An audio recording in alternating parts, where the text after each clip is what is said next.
السلام علیکم ناظرین، ڈاکٹر اختر سندھو آپ سے مخاطب لوح و قلم چینل سے۔ تو آج ہم گفتگو کر رہے ہیں ڈاکٹر شفیق بھٹی صاحب، chairman department of history Bahauddin Zakariya university Multan, بہت اچھے اسکالر ہیں، ہسٹورین، ریسرچر ہیں۔ جی السلام علیکم۔ وعلیکم السلام۔ کیسے ہیں بھٹی صاحب؟ آپ خیریت سے ہیں؟ دعائیں آپ کی، آپ ٹھیک ہیں؟ بالکل، اللہ کا شکر، بہت شکریہ۔ بھٹی صاحب، یہ جو ابھی ایچ ای سی کا فیصلہ ہوا ہے کہ ایم فل کو ختم کر دیا جائے اور ڈائریکٹ ایم اے کے بعد یا بی ایس کے بعد ایم ایس میں داخلہ لے لیا جائے، اور گورنمنٹ اس کی بڑی تعریف کر رہی ہے کہ یہ بہت اچھی ایک پالیسی ہے اور امریکہ میں بھی یہ چل رہی ہے، کیا آپ کے خیالات ہیں اس کے بارے میں؟ دیکھیں، بہت ساری چیزیں اکٹھی ہو گئی ہیں۔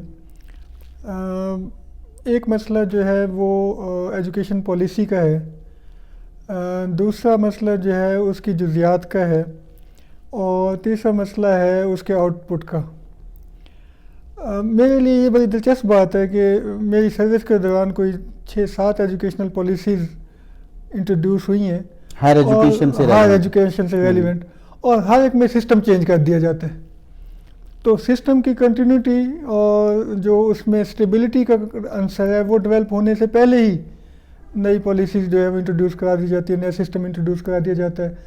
نتیجہ کیا ہو رہا ہے کہ جو انسٹیٹیوشنز ہیں وہ انسٹیٹیوشنلائز ہو ہی نہیں پا رہی، اس سے پہلے ہی اتنی چینجز ہو جاتی ہیں۔ جب نیا سسٹم آتا ہے اس میں جانے سے پہلے ایسی چیزیں ہو جاتی ہیں کہ انہیں پھر نئے سرے سے اسٹرگل کرنی پڑتی ہے۔ ایک حوالہ تو یہ ہے کہ یہ بار بار کی جو شفٹ ہے سسٹم کے اندر وہ انسٹیٹیوشنلائزیشن ڈیولپ نہیں ہونے دے پا رہی۔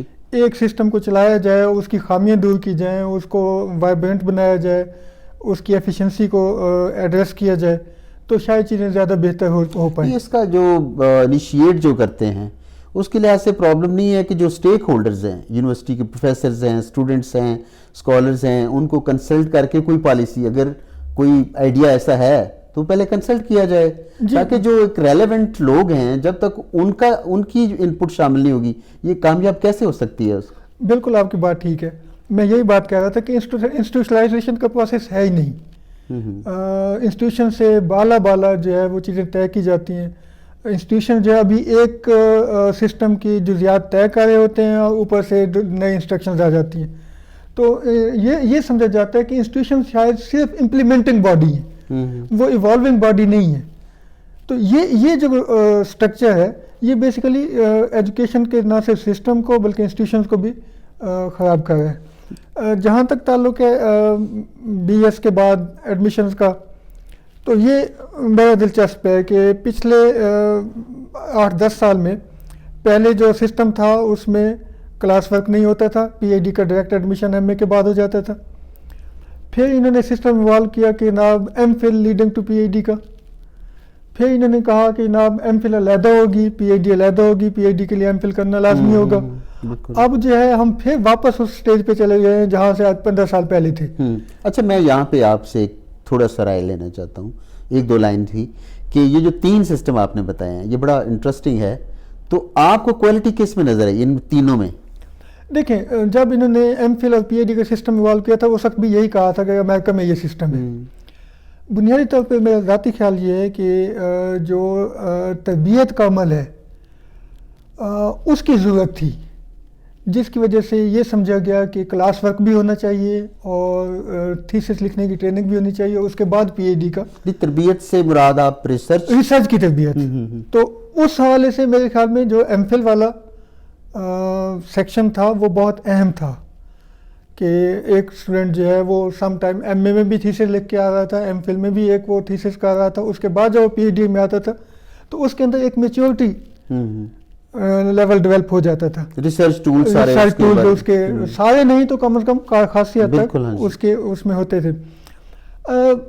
میرا خیال ہے یہ سمجھتے یہ ہے کہ جیسے یہاں پر صرف ریسرچ انسٹیٹیوشنز ہیں، جہاں پر ریسرچ انسٹیٹیوشنز ہیں وہاں پہ ریسرچ کو کوآرڈینیٹ کرنے کے لیے ایک باڈی ہوتی ہے، اور ریسرچرز جو ہے وہ سیپریٹلی اس پہ کام کر رہے ہوتے ہیں، اور وہ اپنے رزلٹ اس باڈی کو جمع کراتے ہیں، وہ ان کو کوآرڈینیٹ کر کے ایک کلیکٹیو شکل میں۔ نہیں، کہیں ایسا تو نہیں ہے کہ گورنمنٹ جو ہم ایک جو اسائنمنٹ رائٹنگ ہے بی ایس کے دوران میں اس کو ہم اگنور کر رہے ہیں کیونکہ وہ چیزیں تقریباً یوز لیس ہو چکی ہیں جو اسائنمنٹ رائٹنگ ہے. کوئی میرا نہیں خیال کسی یونیورسٹی میں کوئی پروفیسر اس کے اوپر بلیو کرتا ہے کہ اسٹوڈنٹ نے ایک پیور چیز ریسرچ کر کے دی ہے. تو اگر وہ اسائنمنٹ رائٹنگ کو ایک بڑی اچھی شکل دے دی جائے تو کیا یہ جو آپ ریسرچ ٹولز کہہ رہے ہیں تو یہ کمی پوری نہیں ہو جاتی بی ایس میں؟ دیکھیں پھر وہی بات ہے کہ ہمارا سسٹم جو ہے اس میں 2-3 مسائل بڑے اہم ہیں. پہلا مسئلہ یہ ہے کہ ہمارا سسٹم امپیریکل نہیں ہے. جہاں پہ امپیریکل پرابلم سولوشن کی طرف لے جاتی ہے ایجوکیشن, وہاں پر آپ کی اسائنمنٹ اوریجنل ہوتی ہے, لہٰذا وہاں پہ آپ کی ٹریننگ ہو رہی ہوتی ہے. ہمارے جو ہے اس میں امپیریکل اس طرح کے اسائنمنٹس نہیں ہیں, بلکہ ہمارا سسٹم امپیریکل نہیں ہے. ہمارا سسٹم ابھی تک جو ہے وہ بک ریڈنگ پہ کھڑا ہے, جو ہے وہ آرٹیکل ریڈنگ پہ کھڑا ہے. دوسری بات یہ ہے کہ ہمارے پاس جو کلچر اس وقت ہے اس میں کریٹیکل تھنکنگ نہیں ہے. تو ان دونوں کے بغیر ہم یہ توقع کریں کہ بی ایس لیول پر جو ہے وہ طالب علم جو آ رہا ہے وہ ٹریننگ لے کے آ رہا ہے تو بہت مشکل ہے. آپ کا جو ایکسپیرینس ہے, آپ بہت منجھے ہوئے پروفیسر ہیں اور بڑا آپ کا ایکسپیرینس ہے, کوئی اسٹوڈنٹ آپ میں سے کوئی یا کتنی پرسنٹیج ہے جو بی ایس کے بعد اس قابل ہو کہ وہ پی ایچ ڈی کا تھیسس لکھ سکتا ہے؟ دیکھیں ایک جینون بات تو یہ ہے کہ پچھلے 10 سال میں ڈھیر سارے پی ایچ ڈی کے وائوے بھی کیے ہیں, ایم فل کے بھی کیے ہیں, ایم فل کرائے بھی ہیں, لیکن آنیسٹلی میرے اپنے اسٹوڈنٹس نے بھی جتنے لوگوں نے بھی کیا ہے, میں نہیں سمجھتا کہ وہ ایک اچھے لیول کے ہیں. اچھا, ہم ٹھیک ہے, ہمارا کلچر ہے, ایک اسٹرکچر ہے, اس کے اندر جتنی میکسیمم پہ لے جا سکتے ہیں لے جاتے ہیں, لیکن پریکٹیکلی اگر ہم اس کو امپیریکلی انالائز کریں تو وہ اس طرح کا ریسرچ کلچر نہیں ہے جو پی ایچ ڈی ایسے پروڈیوس کر رہا ہو کہ جو تھیوریٹیکل یا امپیریکل. اس میں کیا ہے, کہیں ایسا تو نہیں ہے کہ لینگویج بیریئر بہت زیادہ ہے کہ انگریزی کے اوپر زیادہ زور ہے اور اگر ان کو لوکل لینگویجز میں کروائیں تو یہ کچھ بہتر پرفارم کر سکتے؟ اس سے تھوڑا سا فرق پڑے گا, لیکن میرے خیال میں بنیادی فرق تھنکنگ کا ہے کہ جب ہمارے طالب علم کی تھنکنگ میں ہی کریٹیکل اپلیکیشن نہیں ہے تو وہ ریسرچ میں نہیں جا سکتا. ریسرچ کے لیے تو بنیادی ٹول ہی یہی ہے. ایگزیکٹلی, کریٹیوٹی ہونی تو وہ نہ ہمارے اسکول میں موجود ہے, نہ کالج میں موجود ہے, نہ ایون یونیورسٹی میں موجود ہے. صحیح. بلکہ اب تو زیادہ مشکل ہو گیا ہے کیونکہ اب آپ کے پاس اتنے زیادہ پریشر ہے کہ کبھی آپ پہ پریشر ہوتا ہے کہ نہ اب یہ کہیں بات اسٹیٹ کے خلاف نہ ہو جائے, کہیں پریشر ہوتا ہے یہ کہیں لوگ یہ ایزیوم نہ کر لیں کہ مذہب کے خلاف ہے. یہ بڑی آپ نے اہم بات کی ہے کہ اس وقت ٹیچر جو ہے وہ بڑا سکیئرڈ ہے کہ ہمارے جو ہسٹری کے لوگ ہیں خاص طور پہ جنہوں نے ریلیجن کو بھی پڑھانا ہے, سیکٹ کو پڑھانا ہے, پولیٹیکل پارٹیز کو پڑھانا ہے, موومنٹس کو پڑھانا ہے, تو اگر وہ شخصیات کو پڑھانا ہے, کسی چیز کو کنڈیم کرنا, اچھا کہنا ہے, کسی کو برا کرنا ہے, تو آگے سے ایک گروپنگ ہوتی ہے وہ بھی کوئی آپ کے خلاف کوئی فلوٹ کر دے یا خبر دے دے یا کوئی حملہ ہی کر دے. بالکل ایسے ہی اس وقت میرا خیال ہے کہ اس وقت یہ خوف بھی موجود ہے اور پہلے سے زیادہ موجود ہے کہ جہاں پہ آپ سمجھتے ہیں کہ آپ اپنے آپ کو نیشنلسٹ ثابت کر سکتے ہیں, آپ پیٹریاٹ ثابت کر سکتے ہیں, تو ساتھ ہی کہیں دوسرا خوف یہ ہوتا ہے کہ کہیں مذہب کی وجہ سے اس کے خلاف کوئی بات نہ ہو جائے, کہیں جو ہے وہ ایتھنک ایشو نہ ہو جائے, کہیں کوئی جو ہے وہ سیکٹیرین نہ ہو جائے, کہیں کوئی جو ہے نا وہ لسانی نہ ہو جائے. تو یہ عجیب طرح کا ایک ماحول ہے جس کے اندر کام کرنا پڑ جاتا ہے. اچھا یہ تو ٹیچرز کا حال ہے, تو اسٹوڈنٹس کا حال آپ خود سمجھ سکتے ہیں کہ ان کے اندر کیا ہوگا. یہ بڑا خوبصورتی سے آپ نے ڈاکٹر صاحب بتایا. یہ حکومت کہہ رہی ہے کہ یہ جو انٹر ڈسپلنری اپروچ ہے پوری دنیا میں چل رہی یونیورسٹیز میں, تو اس سے ایک انٹر ڈسپلنری, ایک فزکس کا بندہ ہسٹری میں جا سکتا ہے, اردو کا بندہ جو ہے وہ کسی دوسرے سائنس سبجیکٹ میں جا سکتا ہے. تو وہ کہتے ہیں یہ بڑی زبردست بات ہے, تو کیا ہمیں دنیا کے ساتھ نہیں چلنا چاہیے؟ دیکھیں ہمیں یقیناً دنیا کے ساتھ چلنا چاہیے اور ہمیں پہلے یہ بھی سمجھنا چاہیے کہ دنیا ہم سے بہت آگے ہے. درست ہے. تو ہم وہاں تک پہنچنے کے لیے ہمارے پاس جو اس کی بیس ہے وہ موجود ہے یا نہیں ہے. دیکھیں دنیا میں جو اسٹرکچر ہے ایجوکیشن کا وہ ریسرچ بیس ہے. ہمارے پاس ابھی تک ریسرچ بیس اسٹرکچر نہیں ہے. پہلی بات ہمیں یہ سمجھ لینی چاہیے کیونکہ ہم ریسرچ کے بیسکس پہ بھی نہیں جا رہے. جب ریسرچ بیس اسٹرکچر ہے تو اس میں 2-3 چیزیں اہم ہیں.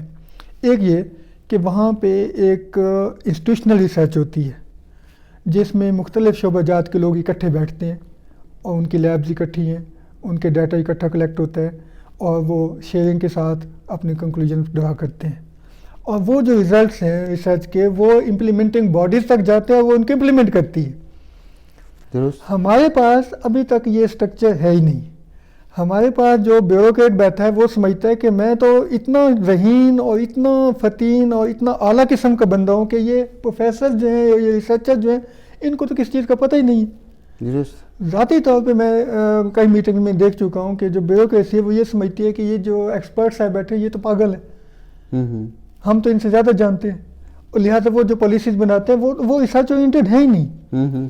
تو وہ جو کلیکٹیو ریسرچ کا وزڈم ہے وہ اگر اس نے امپلیمنٹ نہیں ہونا تو اس کا آؤٹ پٹ کیا ہوگا. دوسری بات یہ ہے کہ جو آپ کے اسٹرکچر میں شامل ہے کہ آپ کے سپریم کورٹ نے فیصلہ دیا ہوا ہے کہ جب آپ کی بیسک ڈگری جس چیز میں آپ اس کے علاوہ دوسری فیلڈ میں جاب نہیں لے سکتے, اب بتائیں آپ کیا کر لیں گے. یعنی ایک بندہ فزکس کا ہے تو فزکس کے علاوہ دوسرے ڈپارٹمنٹ میں جاب نہیں لے سکتا. اچھا, جب کوئی نیا ڈپارٹمنٹ بنتا ہے تو اس میں دوسرے ڈپارٹمنٹ سے لوگ شامل کرتے ہیں. یہ بھی ایک باقاعدہ ڈیسیجن موجود ہے کہ اگر دوسرے ڈپارٹمنٹ کا بندہ اس ڈپارٹمنٹ میں ہوگا تو جس ڈپارٹمنٹ میں اس ڈگری کا بندہ ہوگا وہی چیئرمین بن سکے گا, دوسرے ڈپارٹمنٹ والا چیئرمین نہیں بن سکے گا وہ جتنا سینئر بھی ہوگا. تو یہ اس اسٹرکچر کے ہوتے ہوئے اس طرح کی جو چیزیں ہیں, بلکہ تیسرا یہ بھی میرے علم میں آیا ہے کہ اب یہ بھی ایک موو ہے کہ جو بیسک ڈگری جس میں ایم اے ہے اس میں جاب لے سکتے ہیں, پی ایچ ڈی میں نہیں لے سکیں گے. تو اس اسٹرکچر کے ہوتے ہوئے یہ پالیسیز جو ہیں وہ ایک مزید قیاس ڈیولپ کریں گی. جی بڑی خوبصورت باتیں ناظرین آپ نے سنی. ڈاکٹر شفیق بھٹی صاحب, chairman department of history Bahauddin Zakariya university Multan. تو نتیجہ یہ ہے کہ جب تک آپ دیکھیں کہ جب یہ اس چیز کو فوری طور پہ نوٹیفائی کر دیا گیا اور جو بڑے بڑے اسکالرز ہیں جو اپنے سبجیکٹ میں جن کا نام ہے اور ان کا فیڈ بیک ہمیں یہ مجھے اس باتوں سے نظر آیا ہے کہ یہ جتنی جی پالیسی ہے یہ کبھی بھی نہ پریکٹیکیبل ہے اور نہ یہ امپلیمنٹیبل ہے. تو اس کے لیے ضروری ہے کہ اگر حکومت اس چیزوں کے اوپر کرنا چاہتی ہے تو خدا اس سے جو ریلیونٹ لوگ ہیں, جو سٹیک ہولڈرز ہیں, ان کو ضرور کنسلٹ کر لیا کریں. اور یہ اتنے تجربات 73 سال ہو گئے ہیں تو یہ کب تک ہم ایسے چلیں گے کہ ایک آفس میں بیٹھ کے تو آپ کوئی فیصلہ کر لیں. تو جو جتنے بھی ہمارے سٹیک ہولڈرز ہیں بہت اچھے اسکالرز ہیں, بڑے اچھے ریسرچرز ہیں, آپ خدا ان کو ایک میٹنگ میں بلائیں اور ان سے یہ پوچھیں اور اس سے ورکنگ پیپر تیار کروائیں اور اس کے بعد پھر اس کی جو ہے وہ پروز اینڈ کونس دیکھیں, پھر کسی ڈیسیژن کے اوپر جائیں. کیونکہ یہ تعلیمی ادارے کی جب فیڈ بیک آپ نہیں لیتے, جن امریکہ کی بات کر رہے ہیں کہ یہ سسٹم وہاں چل رہا ہے, وہاں پہ بھی آپ دیکھیں کہ وہاں یونیورسٹی کے بڑے بڑے پروفیسر جو ہے وہ منسٹری کو, حکومت کو فیڈ بیک دیتے ہیں, جبکہ یہاں پہ آپ تھیسس کرتے ہیں اور وہ ایک شیلف میں پڑا ہوتا ہے اور اس کو کبھی کوئی دیکھنے والا بھی نہیں ہوتا. تو انشاءاللہ امید ہے کہ کوئی نہ کوئی ایسے لوگ ضرور ہوں گے جو یہ باتیں سن کے ان کے ذہن میں تھوڑی سی بات آئے گی کہ اس قوم کی اگر ترقی چاہتے ہیں تو ان کے بارے میں ایسی پالیسی بنائیں جو ان کے سٹیک ہولڈرز کی رائے اور منشا کے مطابق. بہت شکریہ جناب.